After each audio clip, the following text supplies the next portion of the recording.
222 have some significance. They represent creation and connection, and I really feel that those are what we strongly represent and encourage here in our think tank. Pardon me. My name is Norma Jean. For those of you that are new here, this is Life Force Canada Education Think Tank. Life Force Canada is more than just education. Our mission is to protect our freedoms and rights in Canada, and we're a platform that's made up of Canadians from across the whole nation who have volunteered their time and energy to create the Canadian Restoration Plan, which is an empowered future for all of us. So we have 9 pillars in Life Force Canada. Many of you are part of some of the other pillars. Education is just one of them.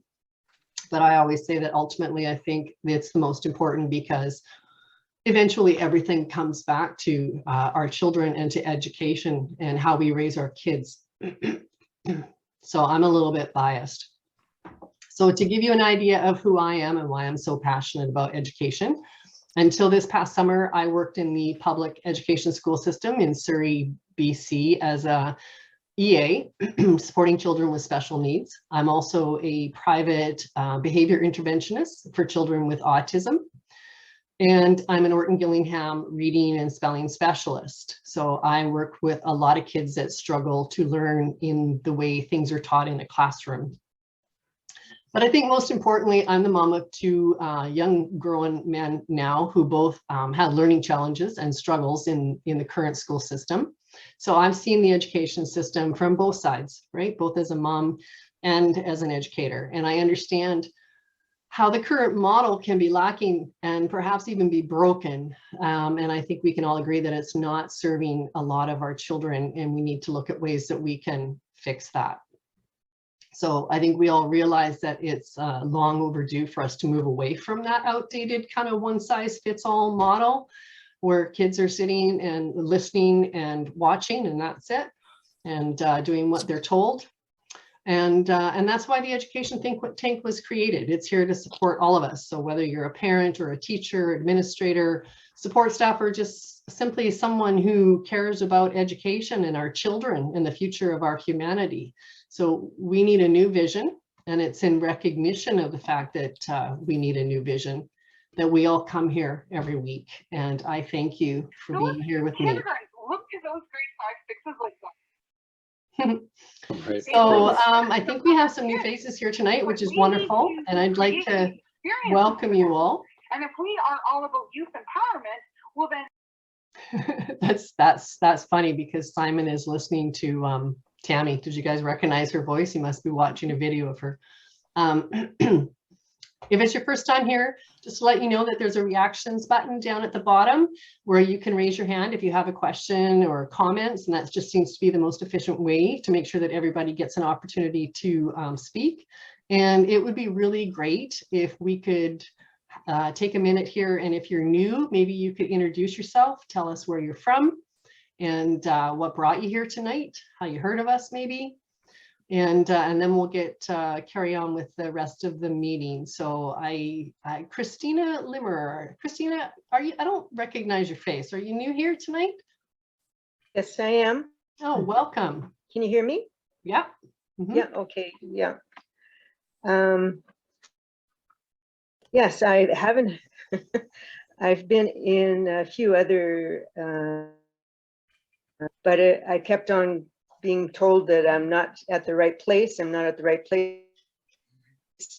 My girlfriend sent me to Vancouver. I live in Kelowna. I didn't know anything about how this operated, how this worked. And I'm more of a think tank person, so it's probably for the best anyways that I ended up with you, Norma Jean. And I'm right now an observer. I would like to listen and watch, and then we'll see how it unfolds and see what contributions I can make. Okay. Do you have a background in education, or are you a parent, or? Well, no. Well, I'm a parent, but my daughter's in Africa. She's 38. Oh, cool.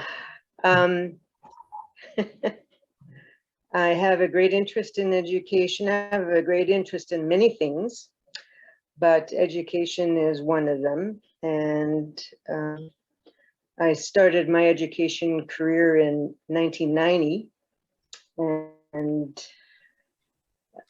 I'm, of course, now retired.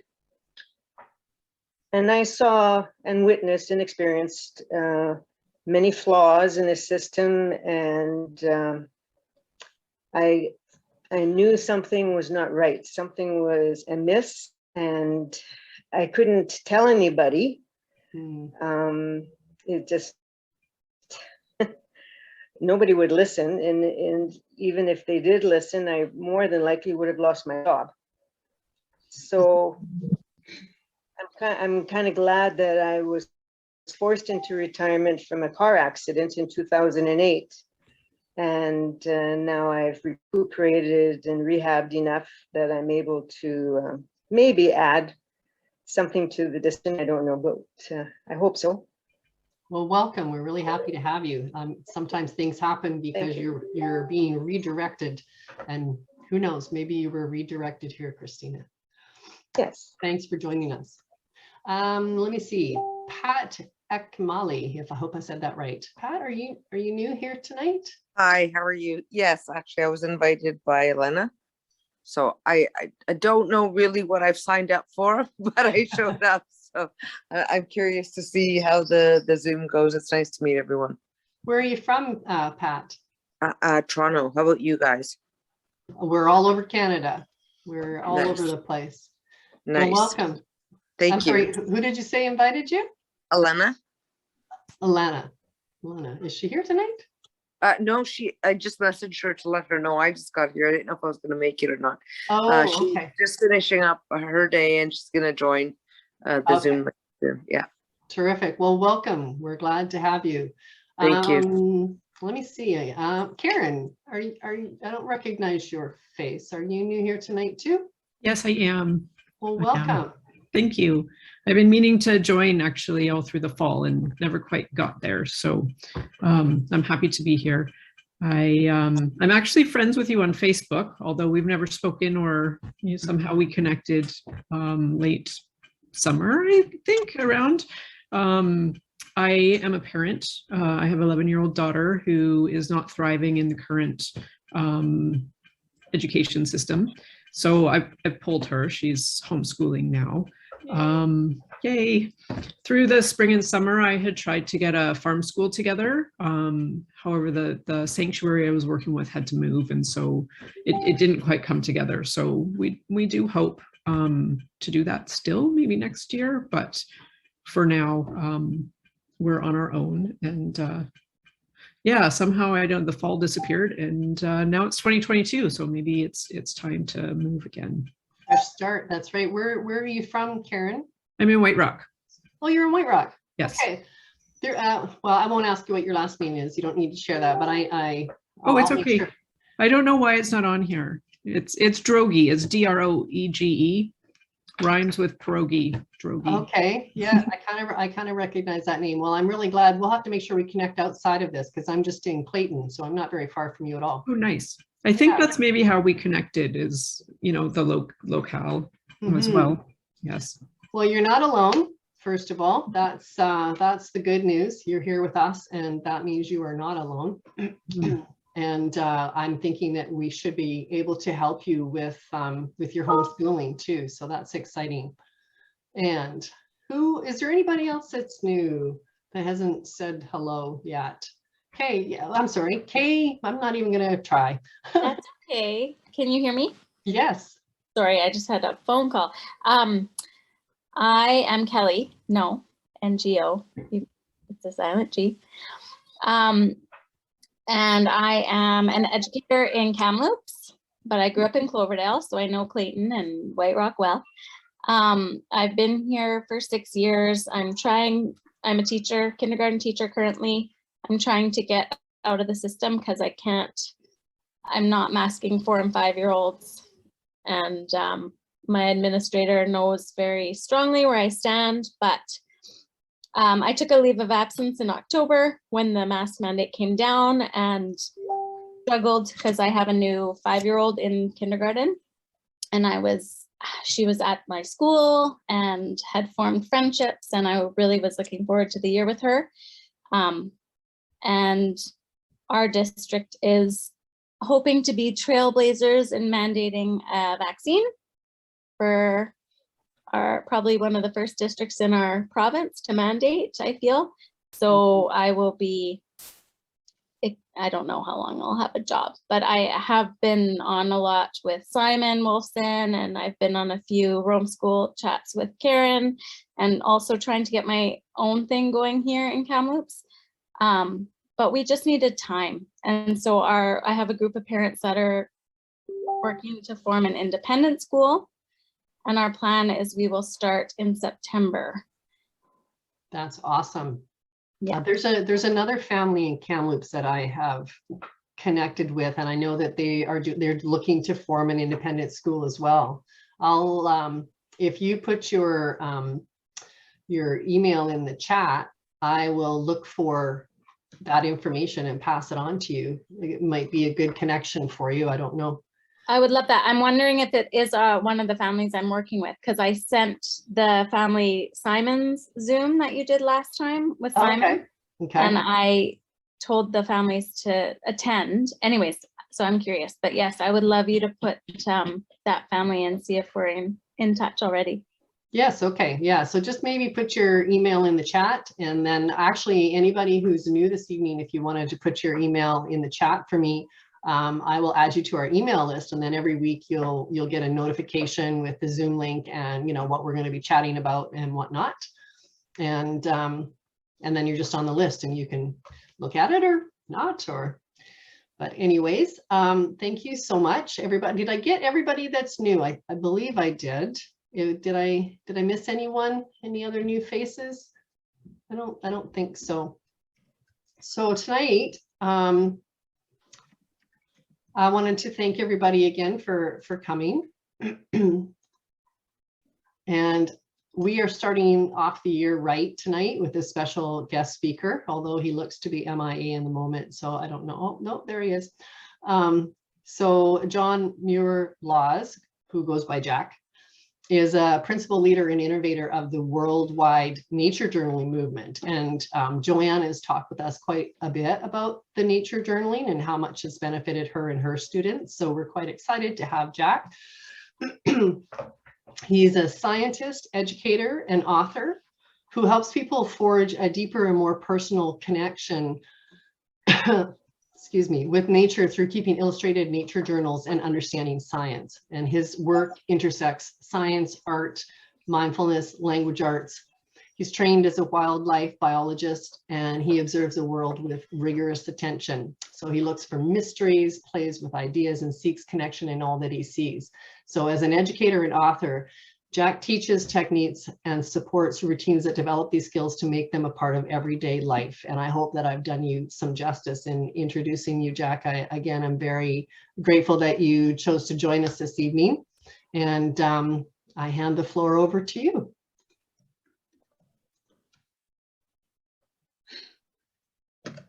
I'm now unmuted. Hey, I'm delighted to be with all of you folks today. I have spent most of, sort of trained as a scientist, but I've spent most of my life in education. And so I am at sort of an interesting crossroads of those fields. And in all the work that I've done, as a scientist, as a biologist, and also as an educator, the tool that I have found to be the most underused and incredibly powerful tool to help people engage with the world around them, to enhance their curiosity, and to open themselves up to just the beauty and the wonder of everything around them, or to think scientifically, or to feel more deeply, is keeping a journal. And I'm going to be sharing with you folks today a strategy of using a journal that is not new, but perhaps the way we've compiled all these different pieces together is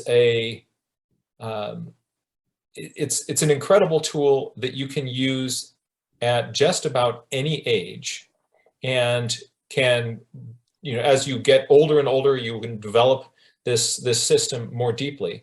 And I think it is an absolute game changer in education. We're really proud of our brains as the clever monkeys we are.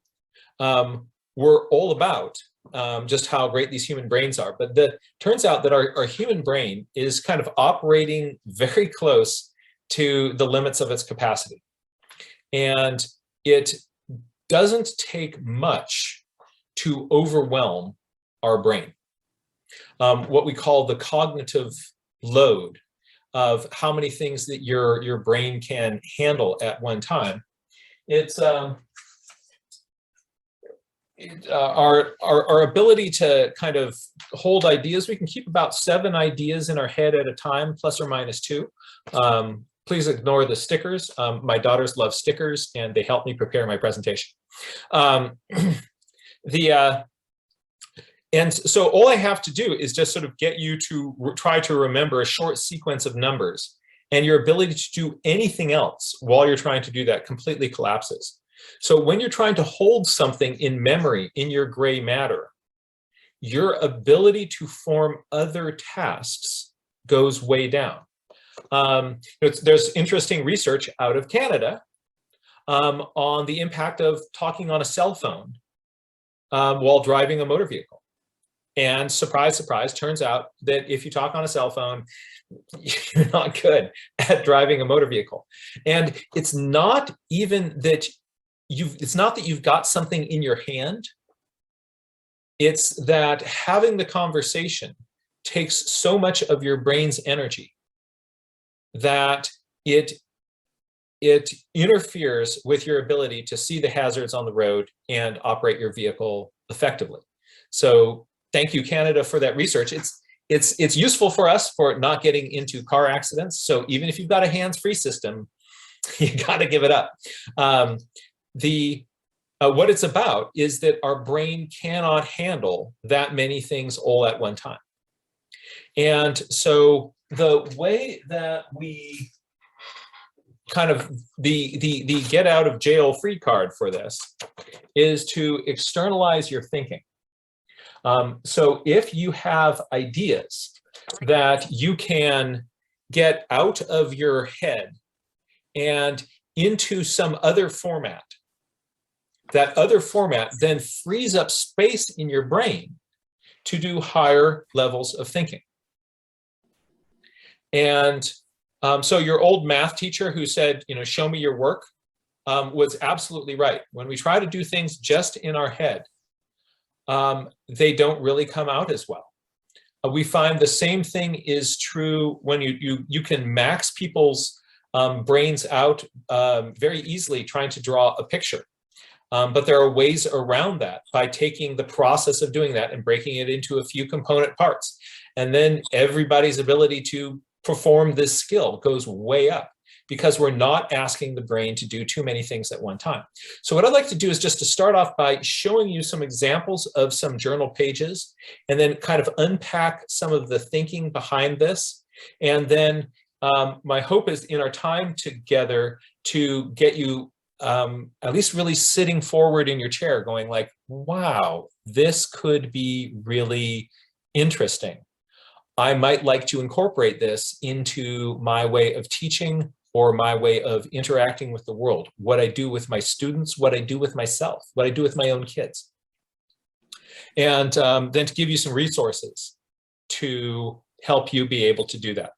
We're not going to be able to give you a full course on how to do and teach nature journaling, but there are a bunch of resources that I've created that make this really accessible.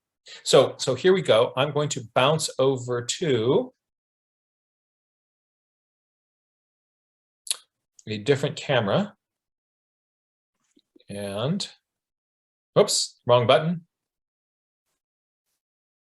we are going to bounce over to,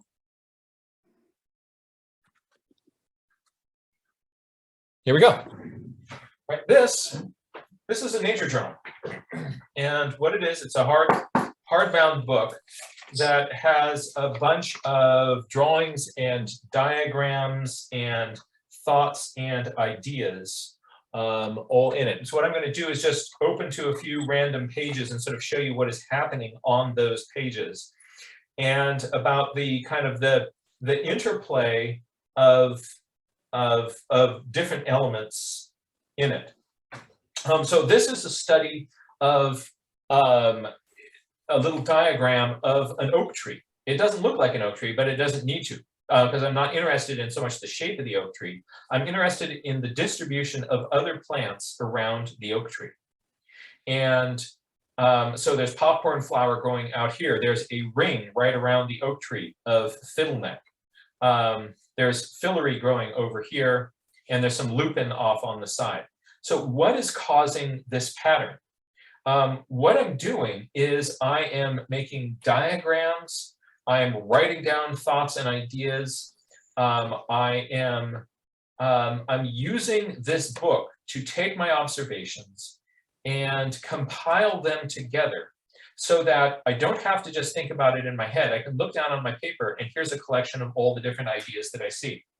This is studying a outcrop of rock across a little valley, and what I was thinking is going on there, a whole bunch of notes relating to that. This is a study of kind of looking across mudflats. So here's me standing up on the side. Here's a little grassy bank. Here's a cross section of mudflats, so showing little water where the sandpipers are, where the dowitchers are, where the stilts are. It's interesting to note that the longer legged birds are out in the deeper water. And as you get further in this way, you've got shorter legged birds. So there's this sort of distribution of where the critters are based on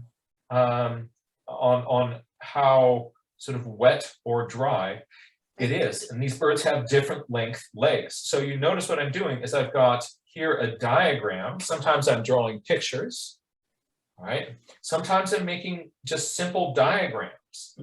And in addition to that, I am writing out my observations of what I see.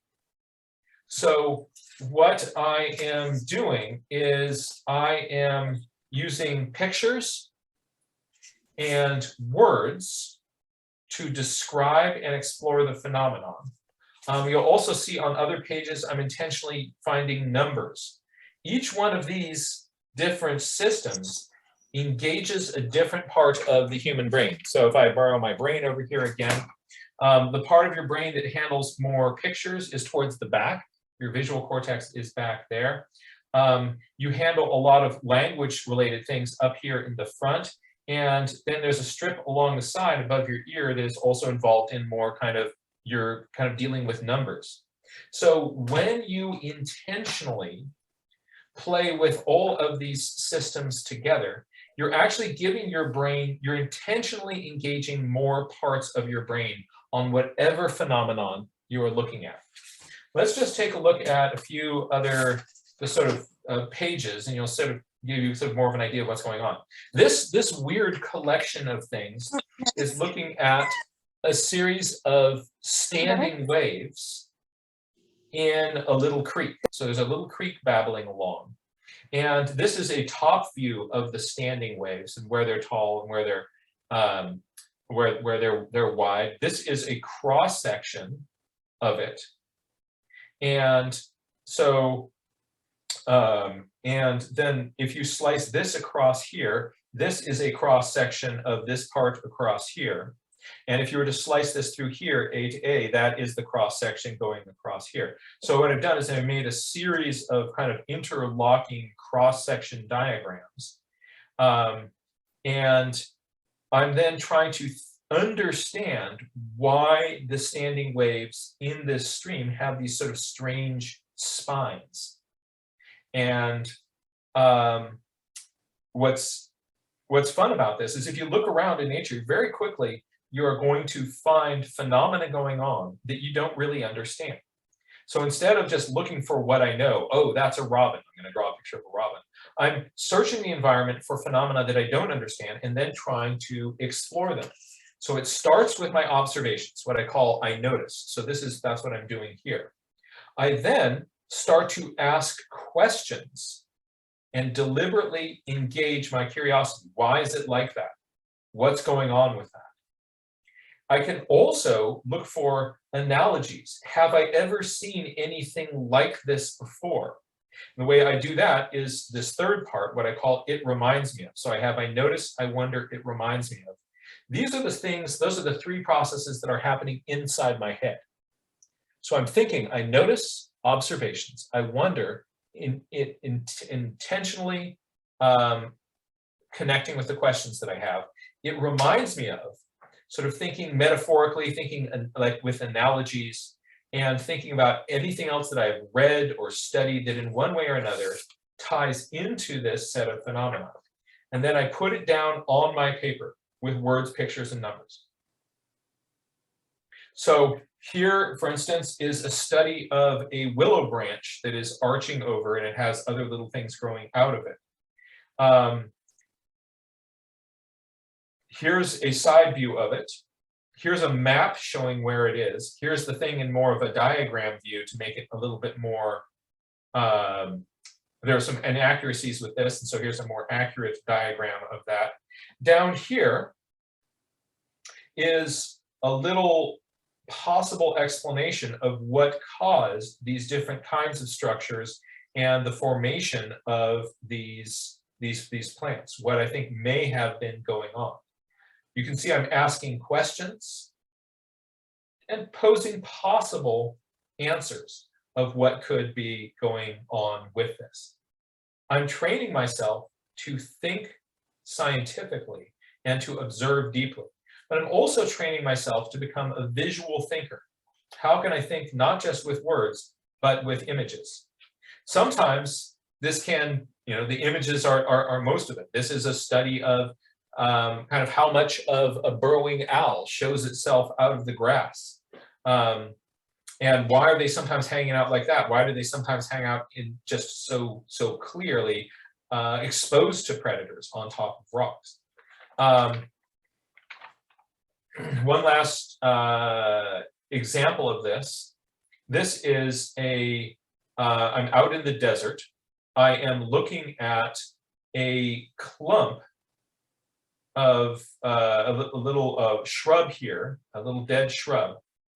And growing out of that are big clumps of mistletoe in this. So the red colored stuff, that's the mistletoe. This is a close-up of one of these little branches. And what these are mistletoe seeds that are piled up in a sticky mass underneath the perches where where I suspect what probably is the phainopepla, a kind of bird that eats mistletoe seeds, likes to perch on exposed branches, and then likes to poop. I'm thinking that that's probably a phainopepla branch.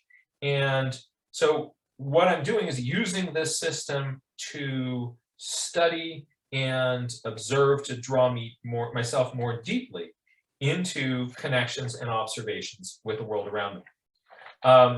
The reason there are so many sketches in my journal is because I am dyslexic.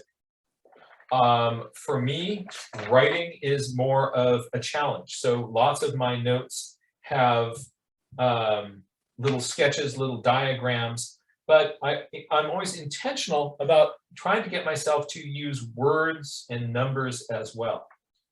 If I intentionally use all three of those systems, my ability to think is going to get better and better and better. So whether I am studying distributions of gopher holes, past and present, in the lawn outside my daughter's school, or here also at my daughter's school, I was teaching nature journaling to the kids in the 2nd grade. And there's very little nature around this school. It's in an urban area near a freeway. There were a few plants out in the front that had all been mowed down, and parts of it were beginning to, we thought, regrow. But wherever you go, there are interesting phenomena if you can get yourself to look long enough. Questions that are waiting inside these different phenomena that you see can come out and play with you. So that is, here's just one more. This is an abandoned bird nest near my home. So I'm studying the texture on the outside. Here's a cross section of it. Here's the top view with the 2 eggs in it. Here's a little diagram of where it is in the porch. And there's my daughter being very sad about the nest failure, saying, "I miss Birdie." So this is a combination of the questions that I ask, the scientific observations that I make, and they all go in here together. Essentially, this journal is my brain on paper. And anything that I notice, I have to get it out of my brain and onto the paper. The more that, because this paper can hold much more than my gray matter can hold. And when I get all these observations and things together, it pulls me into kind of higher levels of thinking about whatever phenomena I have encountered. You don't need to be an artist in order to do this. You don't need to be a writer in order to do this. You don't need to be a mathematician to do this.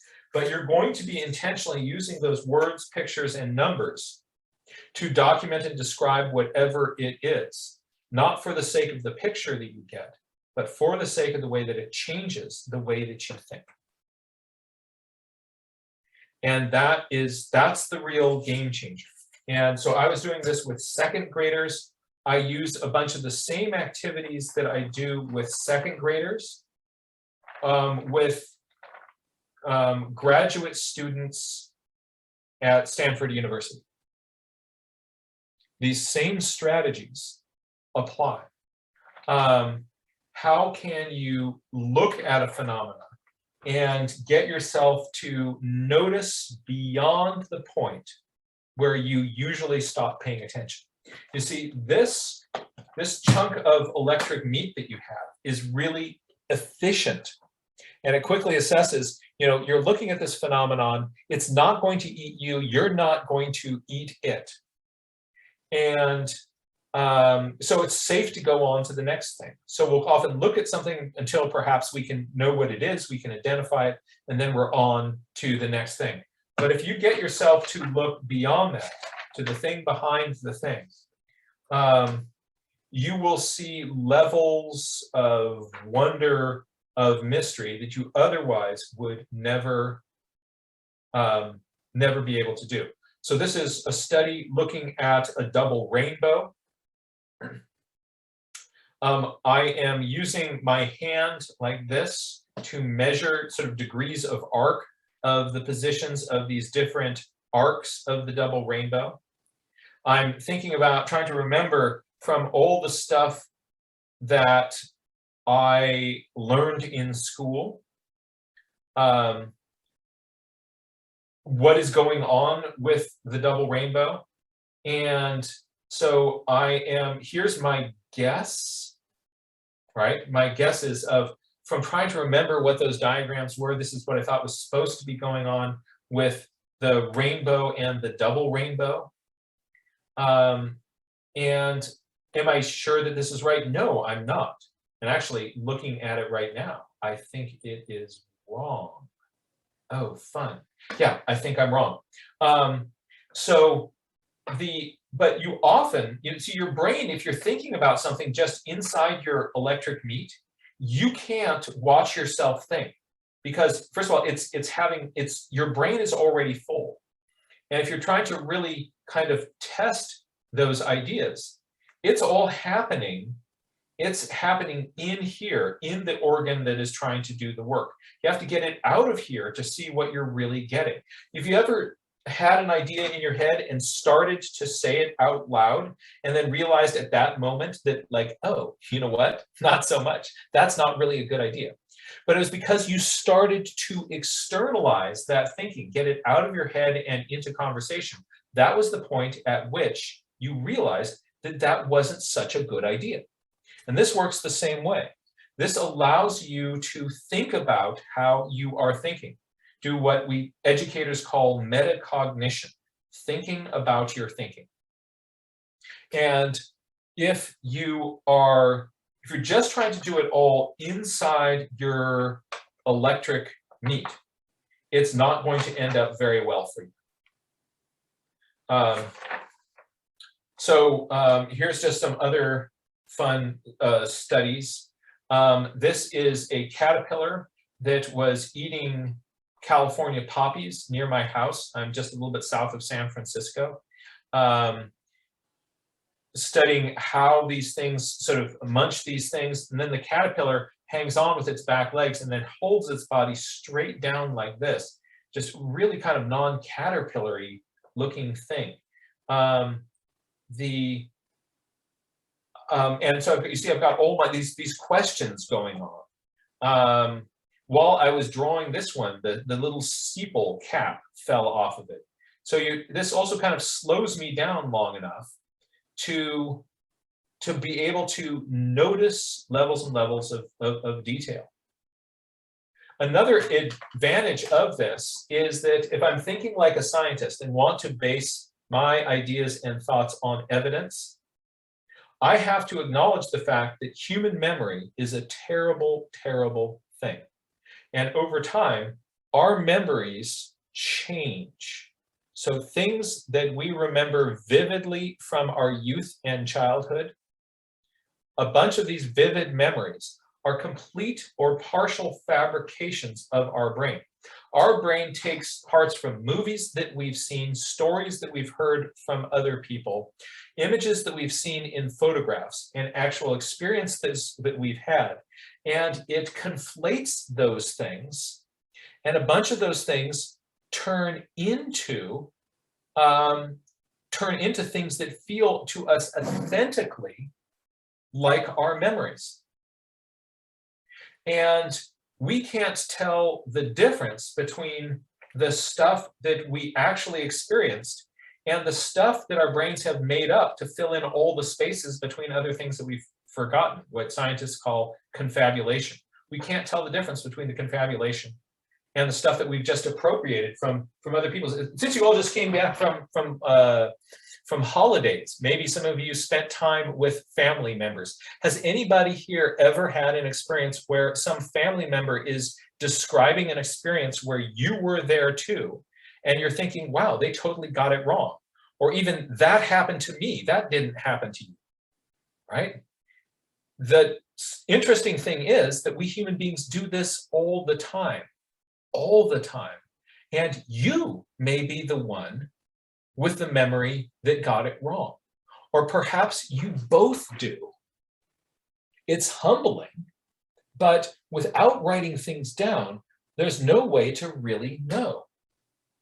And so if you get things out of your head and then onto a piece of paper, you're much better able to then make decisions based on evidence and make decisions based on your own experiences. This becomes a document of your own experiences.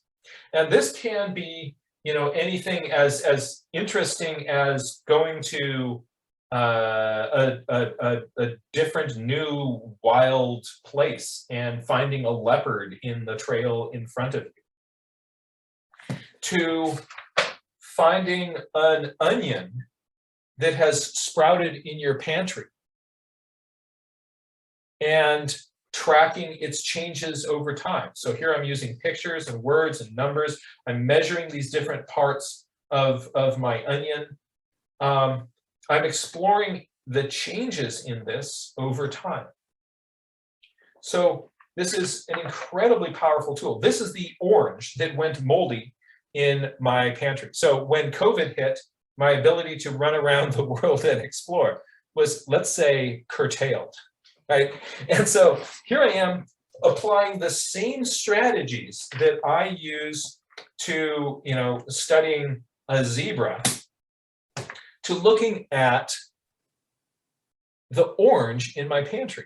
And because because I was looking at this moldy orange, I became absolutely fascinated by it. This orange ended up having all of these secrets and surprises hidden within it. And I would not have been able to go as deeply as I did if I were just picking up the orange each day and looking at it. This way I can see these changes. Without that, I'd just be, good luck if you're going to remember how was it like, was it lighter before and then it changed color, right? What was it like at that time in the past? This book allows you to time travel. And so here's doing the same thing with this iris. So it started off here, and then this little bud on the side is starting to open, and then here's that same bud while this other one wilts. And you can see the changes in this over time. And, this becomes an incredible tool to learn and discover from our own observations. So I'm not learning here because I'm looking something up in a book. I'm training myself how to see and how to observe and how to think. And then here's more of the orange. I mean, look at what happened here. We got dark, we're going back to light again. What's up with that? Wow, right? And also another thing you can't sort of see that in this is that the time periods between these, they're getting further and further apart. So first my mold was moving really fast. It was like fast moving mold, like, oh, day by day, like, oh, no. And then it just slowed down to this crawl. And like, why wasn't it covering this part up? There's all these mysteries. If you look just underneath the skin of what you think you know, you're going to discover all of like my understanding of the world, no matter how much I have immersed myself in science, is this incredibly shallow veneer on the complexity and beauty of the world around me. So I train myself to find those questions, find the novel in the familiar, and get myself to look into those things in deeper and deeper and deeper ways. I mean, what a fun little onion this has been. Like it started off, let's go like way back here. So it started off way over here. Look at those little sprouts coming up, right? We decided, because this thing was sprouting, my daughter decided to adopt it. So here's little Carolyn with her unicorn shirt on. Because I drew this, I'm going to remember her with her little unicorn shirt, right? That just makes this world a better place. She's now grown out of that.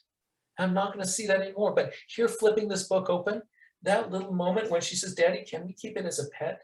And so this became our pet, and then we're tracking it over time. And then sort of seeing, or where was that? Yeah, look at what it did. I'm so proud of you, little onion, right? All these little mysteries, all this stuff that's around us every day, it's just waiting for us to kind of go deeper with it. And when we do, the world opens up. And now you might be saying like, okay, that's great if you're an artist, right? You were thinking that, right? Admit it, right? You're thinking, yeah, that's cool, but I'm not an artist, so this isn't really my thing. All right, here's the thing. If writing is your thing, right? Then write. But include a few little drawings, a few little diagrams. Start small from your comfort zone, and you can build out slowly from there. If drawing's your thing, you know, that's your safety. Start with that and build that out, but start to also add in some little written notes about what you're seeing. You go from whatever it is that is exciting to you, and explore those phenomena, and then as you go along, because you're, you know, let's say you're the writer, you start to add in a few little diagrams and visual notes and look for more ways to include information visually. You're going to be developing the skills of visual thinking. How do you take a phenomenon and think about it with pictures? That's an incredibly powerful skill. Remember when I said that, you know, it's different parts of your brains that you're engaging there? You're training yourself. It actually takes training. How do you think visually? But within about a year of doing this on a regular basis, you can develop mad skills with this. You don't need some Malcolm Gladwellian 10,000 hours, but you start doing this on a regular basis, and your brain will just sort of come up with like, oh, I know how I visualize that, how I would describe that. And that opens up all sorts of doors. Because you can now think, you become the person who at the meeting can just sort of take a little piece of paper, make a little doodle on it, and push that across the table and say to everybody, well, I'm kind of seeing it this way. Like there are these three parts here, like these. Once you make a picture of it, you control the way that people think. And if you can make, you know, the little diagram on the back of a napkin that expresses an idea, you have done an incredible thing to help people in your group visualize and think about that. But you also have completely changed the direction that they're thinking. If you can't think visually, you are at the mercy of somebody else's napkin. But whoever controls the napkin controls the meeting. So by teaching our students visual thinking skills, we're teaching them how to communicate and how to persuade and how to think. So these diagrams and drawings, it's not just like, oh, art's nice, it's a little sidecar. This is an essential different form of thinking. And you know, this is a diagram of the school playground that is right behind my house. This is the arch of the sun as measured on the summer solstice. This is the arch of the sun as measured on the equinoxes, and this is the arch of the sun as measured on the winter solstice. You look at this, you're like, oh, you know, visually, I can understand these things.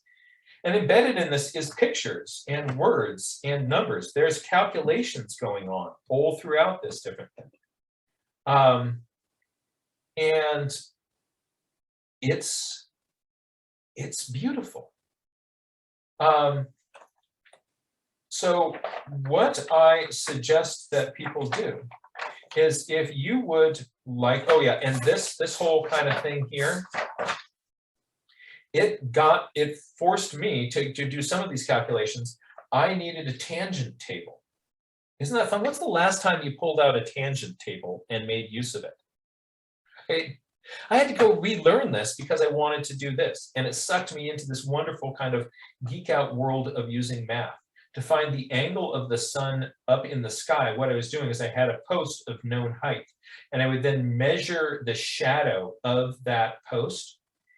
And from that, I would get the angle up to the sun in the sky. And I was using tangent tables again. What else is going to kind of pull us into those sort of crazy things? So what I suggest to educators is this is a tool that can engage in your science class. You can do this with current events. You can do this with history. You can do this with any phenomenon that you can look at or read about. And if you get it out of here and onto here, it fundamentally changes the way that you think, the way that you engage with things. All of these are skills that you can learn. And you're wondering, like, okay, how can I get, if you're interested in, like, how can I kind of get some more of those resources? I am going to share my screen with you, a different screen. And here it is. All right, this is my website. And it has a whole bunch of resources that are relevant for educators everywhere. Let's just kind of go over to, I'm going to point to two things. One is that the blog here, I'm going to click on that. Hold on a moment. On my end, my screen is freezing up and not wanting to cooperate, but let's see if I can do this again. I'm going to try to click on blog. So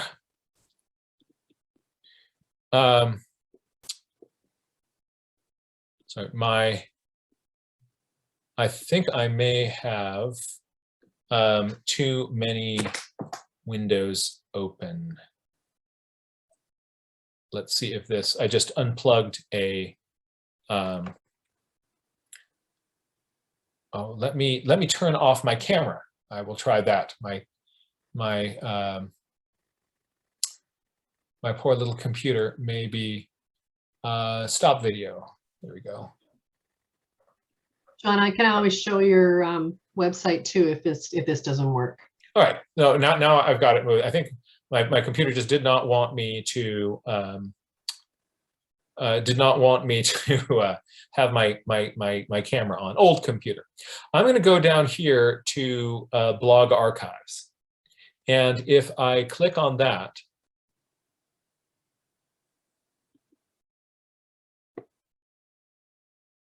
here we go. I get this.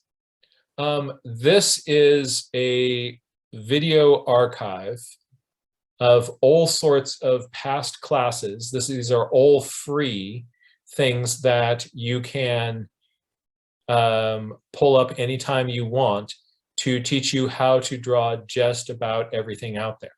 There's no paywall. There is no, and you go to any one of these. I'm just going to pick on one of these, how to draw and paint bird nests. Here's a video on how to go about painting a bird nest, right?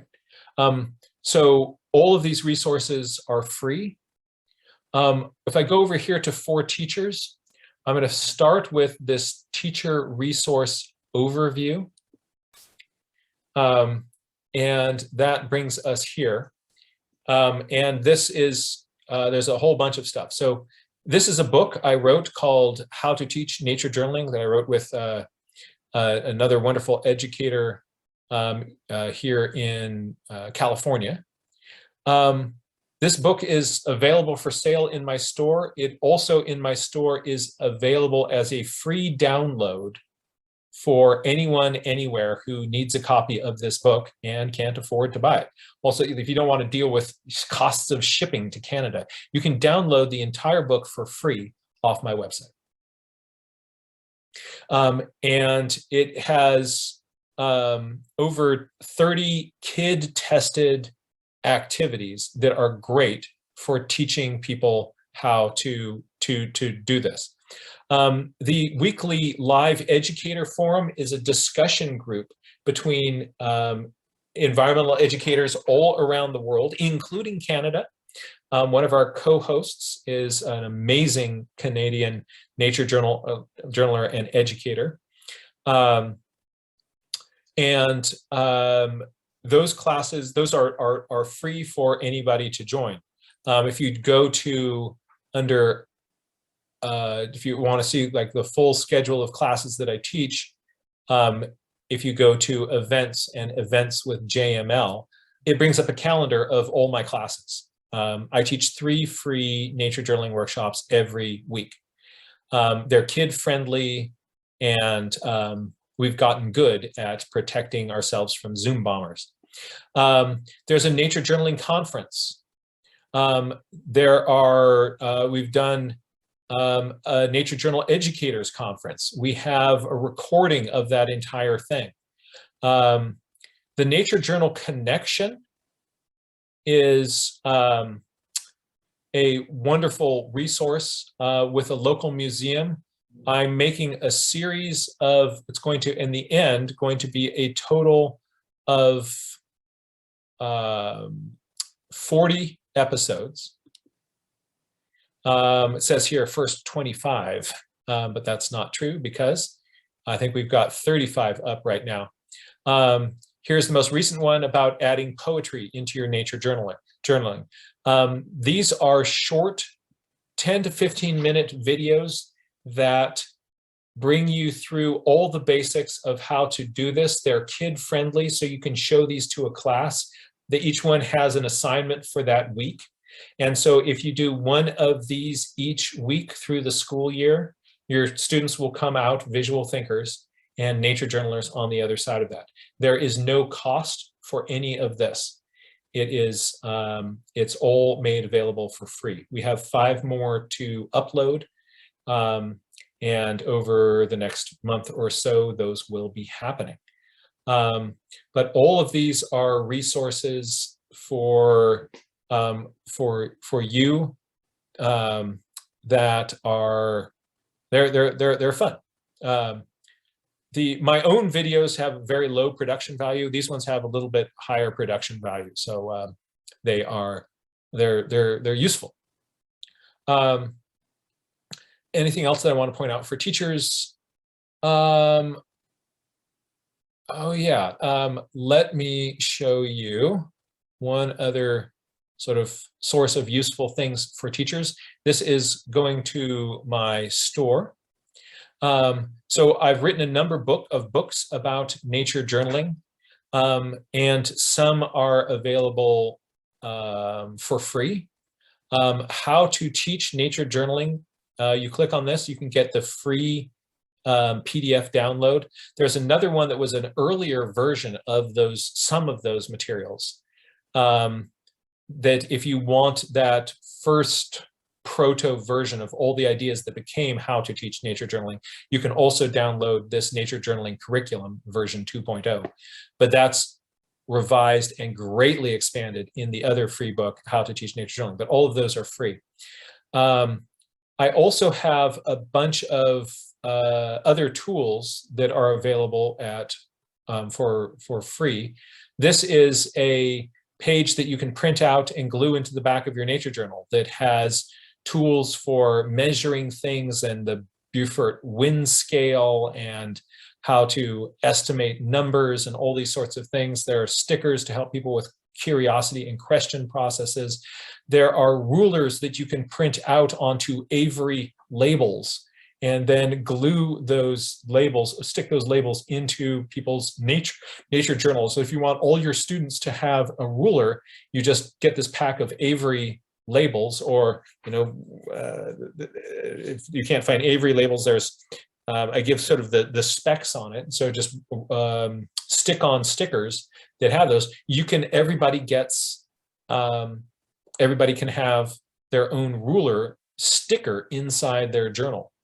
Also for teachers, I have an archive of all the worksheets from my class.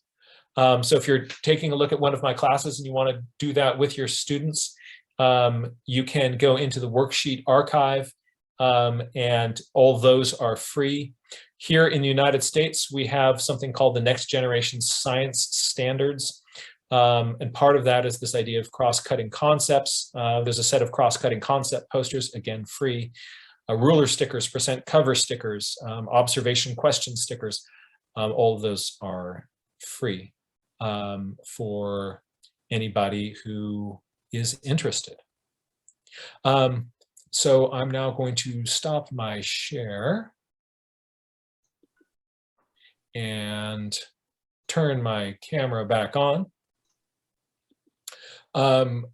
And what I would love to do is just if anybody has any thoughts, comments, questions, or ideas that relate to this, I'd love to engage with you about those. Let me turn it on to the one where you can see my mug. There we are. Hi, it's me. There you are. So Norma Jean, it looks like you've got your hand up. I've got my hand up. I'm the eager student. First of all, that was fantastic. Like from start to finish, I loved that. And you are so generous with all the free resources that you offer to parents and to educators. So thank you for that. So I'm sort of mission driven. I'm passionate about this. I'm doing this because I really believe that this is this major missing piece in education. And I agree with you completely. It's interesting because I specialize in working with kids with learning difficulties like dyslexia. That's me. Yes. And so the premise of Orton-Gillingham, which is what I use, is all about using being multisensory and using all of your learning modalities simultaneously. And in a classroom, we need this. Yeah, in a classroom, kids are being taught visually and auditorily, which is the back and the sides here, pretty much. That's it. They don't have a lot of kinesthetic or tactile. And so kids that aren't strong in those areas, because we're not using their strengths, we're not actually building their weaknesses either. But when you use all of them simultaneously, then you use the strengths as well as you build on their weaknesses. And so I love that. And another observation that I thought was really cool too is that with all the questioning and the quiet and the stillness, you are creating critical thinkers. And yes, that's actually my secret gig. Here in the United States, this will kind of give you a sense of just how bleak the situation is out here. There is a political movement that is against teaching critical thinking. I know. And so that's secretly what I do. Here, honey. Yeah. And that is actually another aspect of the Orton-Gillingham as well, is that I teach, let's say, a spelling concept or a rule. And then when a child makes an error, first of all, it's never an error. It's a good attempt, right? It's a guess. And yes. then if a kid falls down, we don't rush in and pick them up. We kind of hold back and see, well, are they okay? How much help do they need? We support them as much as they need. And that's how I develop critical thinking, is I ask eliciting questions that will lead them to what they already know. Yeah. Right. And so, and the whole working memory thing, right? That ability to be able to hold something in your mind while you're doing something else, that's actually a muscle that we can build. And that's what you're doing when you're writing and drawing while you're thinking about stuff, right? So that absolutely. Something the kind of the critical thinking question that I've taught my daughters, and I'm now just delighted that it's at the tip of their tongues, is they will say, I've taught them to kind of, they get a little piece of new information and they say, oh, that's really interesting. What's the evidence for that? I love it. Right? They're now saying this to their teachers at school. Maybe one of their teachers like, no, this is not a challenge to your authority. This is what we need to be asking about just about everything. And, exactly. That's interesting. What's the evidence for that? Yeah. And it's also really interesting when I ask myself that same question. I realize that a lot of things that I think aren't evidence-based. And I have to go like, oh, that's interesting. This is something that, like a lot of the things that kind of just get stuck in my head as my opinions about stuff, it just sort of comes from the culture, the society that I grew up with. and my identity group. And so I adopt all of those ideas. Here in the United States, you can predict what somebody thinks about wearing a mask by what they think about owning a gun.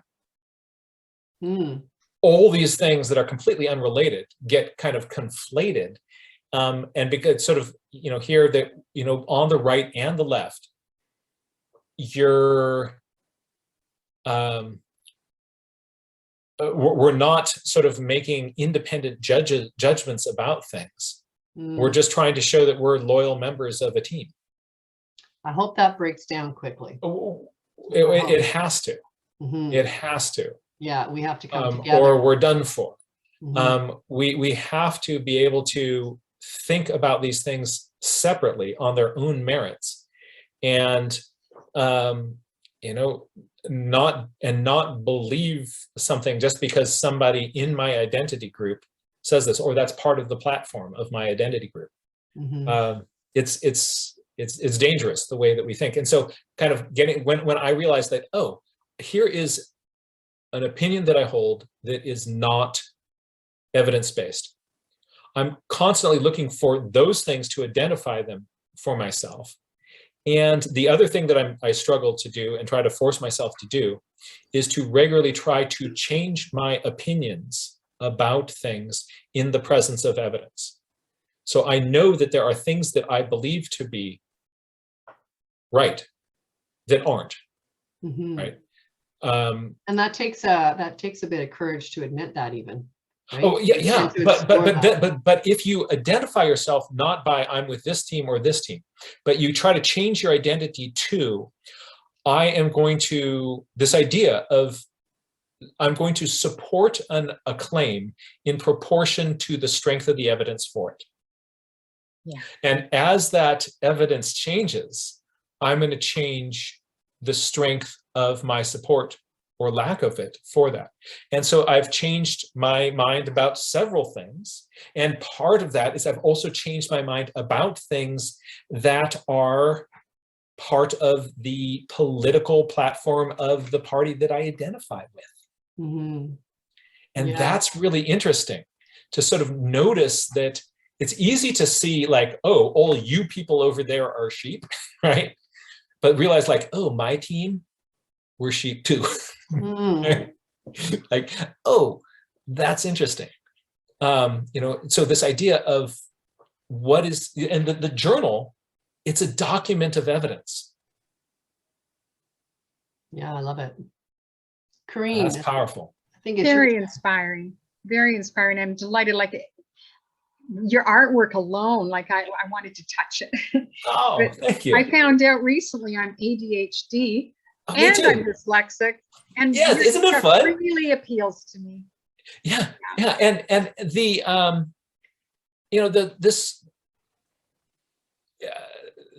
these sort of neural differences that we have. There's a time that those were real assets to the community and the society. But in the way which we have structured, like you need somebody who's ADHD, who's kind of looking around at all the different things. You want that person out on your hunting party, right? You also need the person who's going to be like, who wants to just sit there and stare at the track for a while, right? Each one of those people are going to encounter that situation in different ways, and it's going to be really, really useful. But where we run into trouble is you stick all those people into a classroom and you say, now I want you to sit in that chair and I want you to stay there and I want you to learn this stuff through this one tube, right? That's the right tube to learn things through. Right? We're going to hook this up to your brain, which is empty, and we need to fill it with all the good dots, right? And it doesn't work for most of us. But I'm delighted with your presentation. Thank you so much. Thank you. What resonated for you? The visual. Yeah, I mean, such a useful. And even the diagrams, like you know, if I could have taken notes like that through university and stuff, I probably would have gotten better marks. Yes, actually, there's research on that. There's research on that. And then The research shows that, actually, if you are interested in taking better notes, hold on. a little I'm not late going now. far. And I'm coming back now. Sort of book recommendation, the Sketchnote Handbook. And if you're a visual person who's also dyslexic, there's lots of pictures in here, and it's fun to read and to look through, and really, really accessible. And it teaches you how to take visual notes. Oh, cool. Who's the author? It's called by Mike Rohde. Thank you. It is awesome. This is being taught in a number of schools now, because what the research shows is that if you don't take notes, your brain retains very, very, very little. I don't know if you're familiar with the Ebbinghaus curve. No. The Ebbinghaus, it's this, let me see if I can get my computer to work, and I'll bring up the Ebbinghaus curve, because if you understand Ebbinghaus, Ebbinghaus curve of forgetting, here it is. And I'm going to bring up an image of this, and then I'll share it on my screen. The implications of it are profound. And let me just view this image. And now I'm going to share my screen.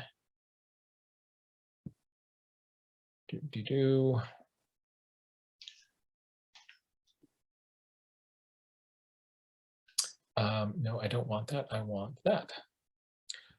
Share screen again. I've got this mouse that keeps freezing up on my screen. Poor little mouse. It's having a hard time. Here we go. Here's Ebbinghaus. So what Ebbinghaus found is that if, you know, when you, let's say you listen to a lecture, and you, part of that is just not going to sink into your head at all. But if you take a look at what does stick, what does stick, and call that 100%, that 100% of the stuff that is in your gray matter, by the time you have gone about 3 days into the future, is almost entirely select all delete. So this is that line kind of dropping down there. But what Ebbinghaus found is that if you stop and review that shortly after learning, that your curve, actually, I don't like this version of it. This one is not what I'm seeing in the data. It's just the first pretty picture that I pulled up here.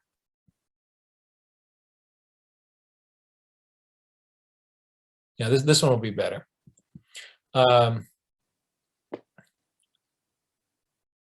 So view image, there we go.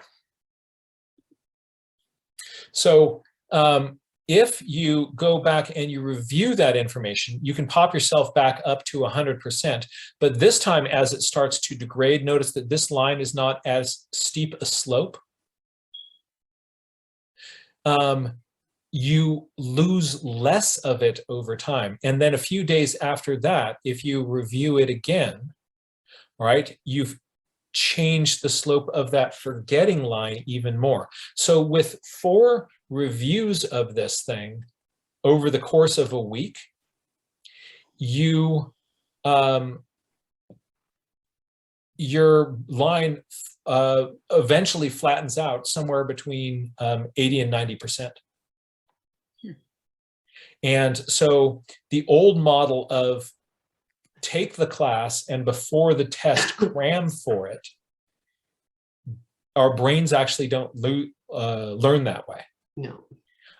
But if you build in these little reinforcement moments, then that is better and better and better.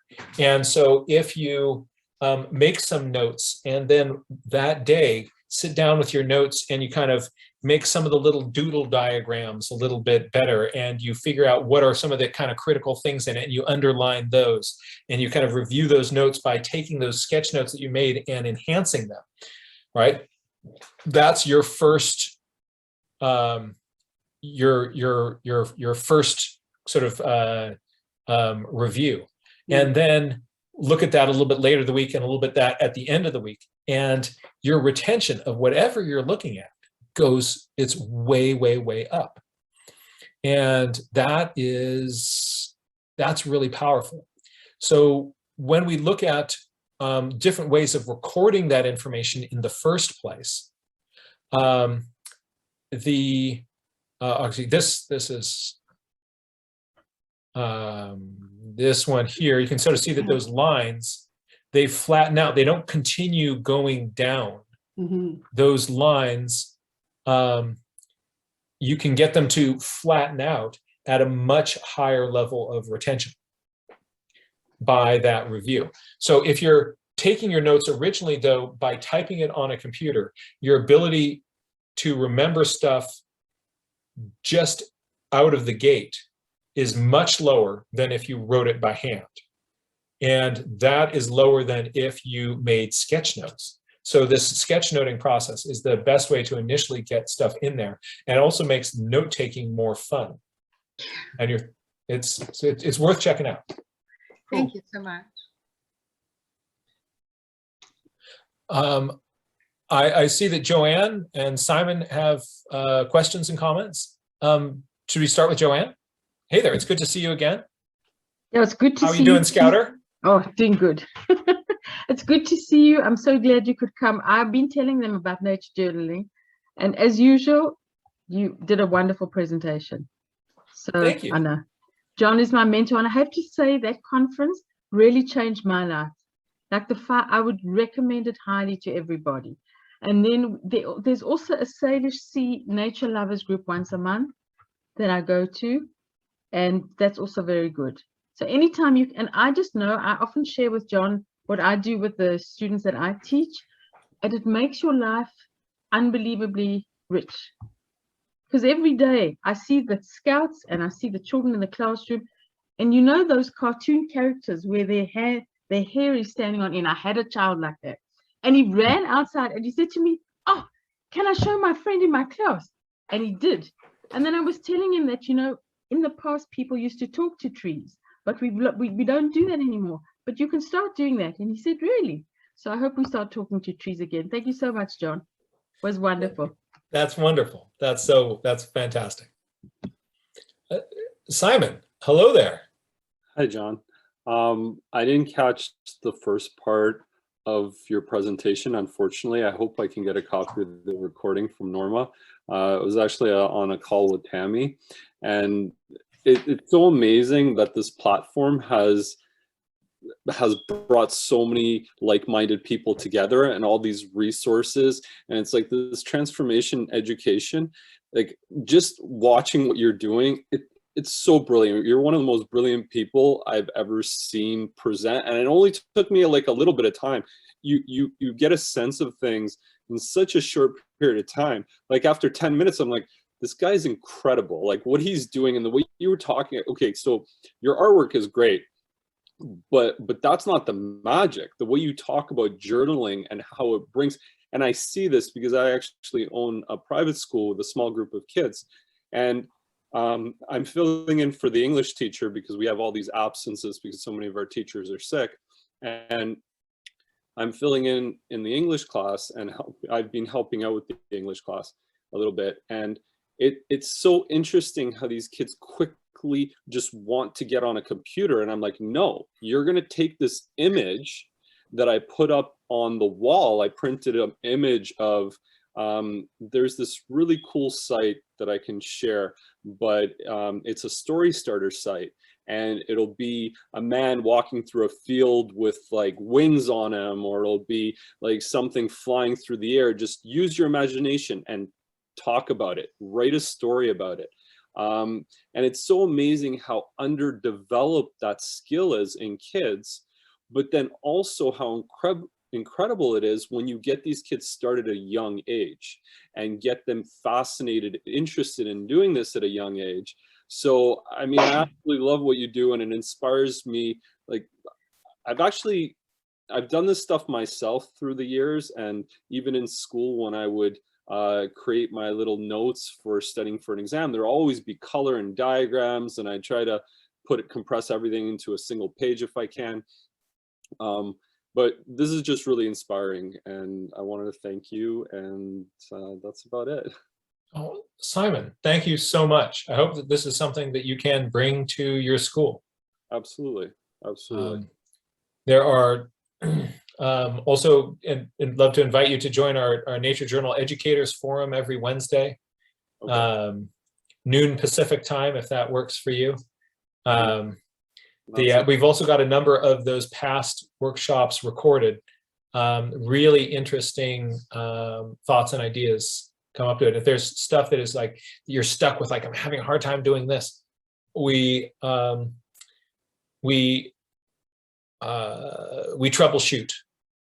a lot of things. So sometimes people are trying to do this in their program, like, we want to try to get this going across the school, and here where we're getting stuck. And so the group will then descend on that problem and kind of workshop it together. And there's just some brilliant minds in that group that are really useful. Consider downloading that book, How to Teach Nature Journaling. I already have. And You already have? Okay, you're way ahead of me here. The wolf skeleton for some reason didn't work. Oh. Yeah, it was the only one out of. I just clicked on a bunch of things, tried it out quickly while we were while you were answering questions. So the wolf skeleton didn't download. I'll have to write that down and check the wolf skeleton link. Because if I don't write it down, it's not going to happen, because my brain, cognitive load, it's going to forget it. Yeah, no, it's a brilliant site too, and I'll check out more of it later when I have some time. Great job. Thank you. Simon, thank you so much. Man. It's amazing to have people like you contributing to this effort, and this is what gives us all hope. Yeah. And if there's any way I can be of use to you and your school, feel free to reach out to me. All my contact information is there on that website. So you can just cold call me in the middle of the day and say, like, hey, Jack, it's Simon. Right on. Same offer goes to everybody on this call. Well, and we hope that you'll join us again, Jack, and whenever you have a free Thursday dinner time, if you had an extra hour, we would be always welcome to be a part of our think tank. We'd really love to have you back anytime. And if you wanted to do another presentation, we'd be up for that too. I did want to just add one thing that also struck me when you were, just expand a bit on it when you were talking with Karina, was that that is part of the problem, I think, with the education system right now, is that we're teaching them one way and we're not recognizing the benefit of that kid who's ADHD, and the benefit of that kid who's so studious, and the benefit of, like, so we're creating this environment of comparison and competition instead of one of collaboration and contributionism, right? Where everybody is contributing in their own that's good. Way. That little juxtaposition did you see what she just did there? That's good. Yeah, dyslexics are brilliant minds, statistically way overrepresented as CEOs of Fortune 500 companies because these brains work differently. Yeah, exactly. We are also overrepresented in the general prison population. Sadly, and I think that the education system has a lot to do with exactly. that. Yeah, exactly. It's not that the brain is broken. We're not broken. No. It's a system minds. Of you try to fit the square peg through the round hole. Either the hole's going to break or the peg's going to break. Exactly. So thank you again. Karen has a question, I see. Oh, I'm sorry, Karen. I missed that. My apologies. That's okay. I was just wondering about the educator workshops, if anyone's can join those. Yes. So you just go to my website. You'll see every Wednesday there's an educator forum. A bunch of the topics are listed, and you just open up that link. There's a brief description of what we're going to be doing that day in that class, and there's a blue button there that says click here to join the meeting. You just push that. The same with my other, so the classes that I teach every week, I teach 3 free nature journaling classes every week. Every Tuesday, I do something called Ask Jack, also free, where people kind of come in with any sort of nature journaling questions, like how do I draw a waterfall? Or I'm finding a hard time motivating my 5-year-old. You know, whatever it is, we problem solve those with the group. So I'm often doing a demonstration. A lot of times people are wondering about, you know, a question about how do you draw, you know, how do you draw a mushroom? How do you draw a waterfall? Every Wednesday is the educator forum, and every Thursday is the Nature Journal workshop, also free. And those I have more of an agenda. On the Ask Jack ones, I don't know what I'm going to be teaching about when I drop into that meeting. But on Thursdays I do, and so I'll have a lot of materials planned for it. Sometimes there are handouts or downloads. Those are kid friendly, so if you are want to watch those with your kids, so a number of homeschool families, you know, we'll get on those meetings. At the end, we kind of have this kind of group discussion. You see like the whole team there, they're just like, and so we get to know other homeschool families all across the world. Wonderful. And also a number of formal educators in there. And we have a mixture of both of those here in our group, and that will bring me on to the next piece of information, especially for the people that are new here. The Life Force Canada Education think tank has been developing an education portal. And so what it is a database-backed website that's going to allow parents to connect with other parents and homeschoolers, maybe look for pods, learning pods, but also for educators who might be stepping away from the system as well, to offer their services or their resources. So we are very close. Marianne and I are meeting with the developer tomorrow, and hopefully by this time next week, the portal will be functional. So we do have the website. You can go on there and look, Life Force Canada Education, and it's just that the search functionality isn't working yet. So the ability to submit a post isn't there quite yet, but we're very, very close. So we had some people sick and we had some people on holidays, and we got slowed down, but it is going to be amazing. And it's another reason that if you haven't given me your email address, you really should, because I can keep you updated with that. And Jack, that would be a great place for you to put in a submission, so that parents, if they're looking for resources, they can just search and boom, you'll pop up, right? So we can help bring some awareness to your website as well, which would be wonderful. Oh, that'd be terrific. I'd appreciate that. Yeah, and so yeah, and we're looking for people, right? So you can put your link to your website, and could you send me information about that in an email? You bet. I sure will. That would be great. I will. Yeah, you bet. I'll try to do that. So stay posted or stay tuned for all that, you guys. I will keep you posted. I also see that Ombreen. Oh, Ombreen, you have your hand up. I'm glad you were able to make it tonight. That's great. Oh, me too. And you pronounced my name right. That's awesome. Great. Do you get a lot of Ambers? Ambers, Ombreen. People look at the first letter. We got this. Yeah. I just want to say your presentation was very inspiring. I'm an artist, and my brain works differently. I'm very good in math, and I'm very good in art. So it's a very unusual, thing to have. And there's something that's so important about what you showed. The brain, not only the brain comes alive, the heart comes alive when you're participating in the education like that, of your own education. And then there's a connection between your brain, the muscle that goes through your arm, and the pencil. There's something very spiritual about that. And we're missing that spirituality in the teaching. Everything is so language based, and it's beautiful for these pictures to come alive. You don't have to be an artist. Yeah. And it's something that you develop. You will get better as you do, you know, more and more. Mark Kistler says that by age of 9, you've already decided that you can't draw. You're not a good drawer. Right. Right. And so because of voices in your head, someone laughed at your picture, someone said something, but it's definitely something, just like math, it's a skill that can be developed. So it'd be so beautiful, so grounding. And then for someone to be so present in their teaching instead of listening to this blah, blah, blah, taking the notes and then wandering off. Because as soon as you start drawing, and I do this myself sometimes when I go to my meditation and we have our speaker, and as I take notes, I also draw pictures on the side, and then that's how I get my graphic design ideas.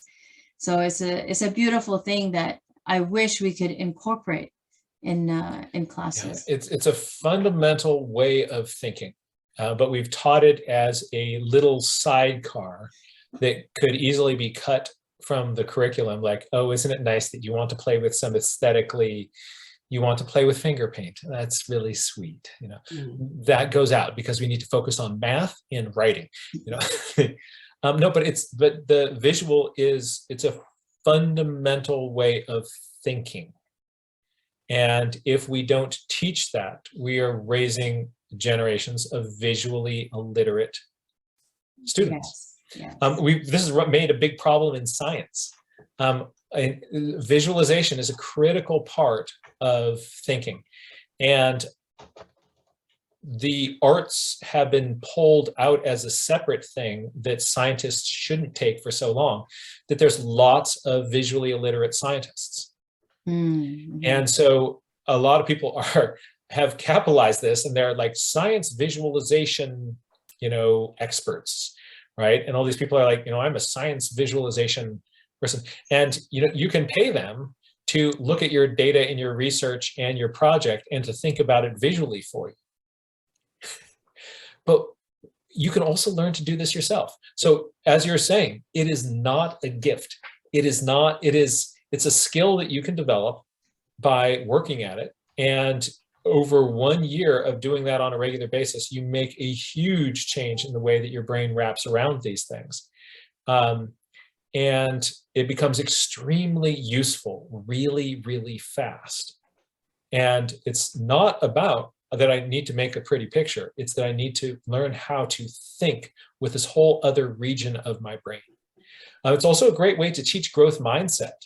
If we're, trying to see there's a relationship between skill development and the time and the energy that we put in with it.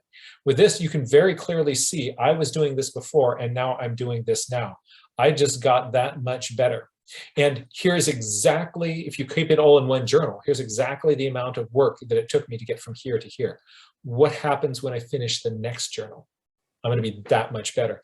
And you look through your different journals, and you can put them chronologically by your developing skills in all these areas. Thank you so much for your comment. Thank you. Just so everybody knows, the chat, if you wanted to save it, you can. The 3 little dots to the right, you can save it. And I also just put the link for the education portal in there as well.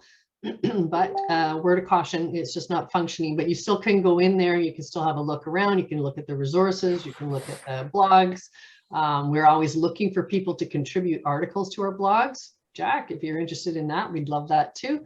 And I think that should wrap it up for tonight. So again, thank you so much for coming, and Joanne for recommending that Jack join us. That's great. This was fantastic. I think we all loved it tonight. So thank you for your time. I know that everybody is busy, so we really do appreciate you giving us your valuable time and sharing your wisdom and your skill and your joy with teaching.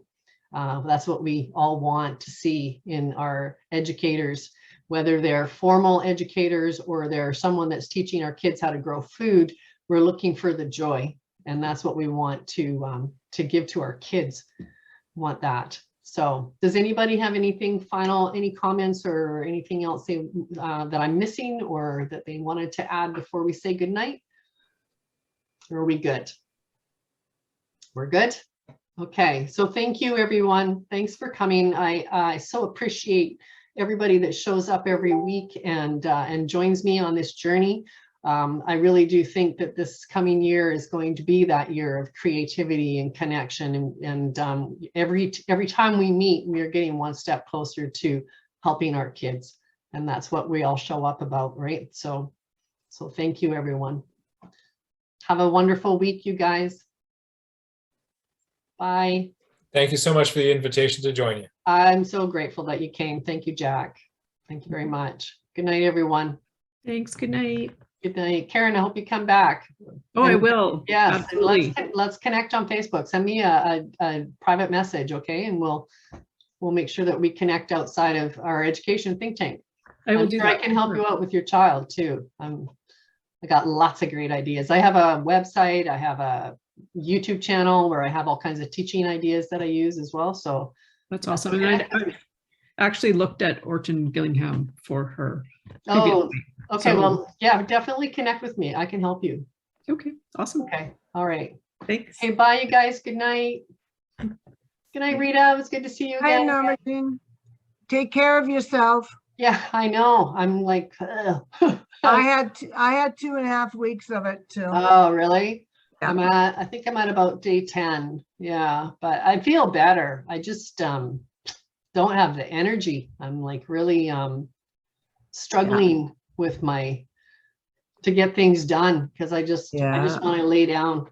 Yeah, exactly. This too shall pass. We'll be fine. Take care. All right. Thanks, you guys. Bye-bye. Save the chat.